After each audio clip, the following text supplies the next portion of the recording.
رات غیر معمولی حد تک خاموش تھی۔ لمبی ہائی وے، دونوں طرف اندھیرا، آسمان پر بادل اور ہوا میں سردی کی ہلکی سی کاٹ۔ ایک نوجوان تیز رفتار گاڑی چلا رہا تھا۔ اس کے چہرے پر اعتماد تھا، دل میں بے فکری۔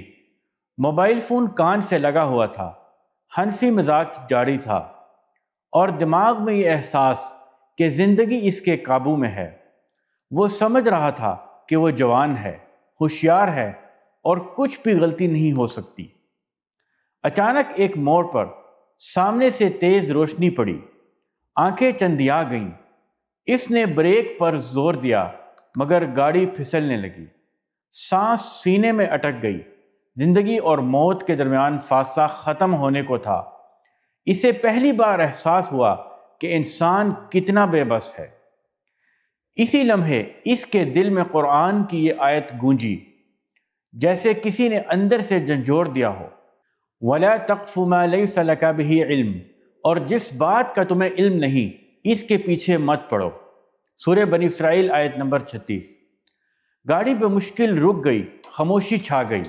وہ کچھ لمحے وہیں بیٹھا رہا، ہاتھ کانپ رہے تھے، پیشانی پسینے سے بھیگ چکی تھی۔ اس نے موبائل نیچے رکھا، آسمان کی طرف دیکھا اور پہلی بار دل سے شکر ادا کیا۔ اسے سمجھ آ گئی کہ اللہ نے آج اسے مہلت دی ہے، آزادی نہیں دی۔ ناظرین، انسان اکثر اپنی عقل، طاقت اور رفتار پر ناز کرتا ہے، مگر حقیقت یہ ہے کہ ایک لمحہ سب کچھ بدل سکتا ہے۔ قرآن ہمیں خبردار کرتا ہے کہ بغیر علم، بغیر شعور اور بغیر ذمہ داری کے کسی راستے پر نہ چلو، چاہے وہ گاڑی کی رفتار ہو، زبان کا استعمال ہو یا زندگی کے فیصلے ہوں۔ ناظرین، اللہ کی طرف سے ملنے والی ہر مہلت ایک سوال ہوتی ہے، کیا ہم رکیں گے یا پھر اسی غفلت میں آگے بڑھتے رہیں گے؟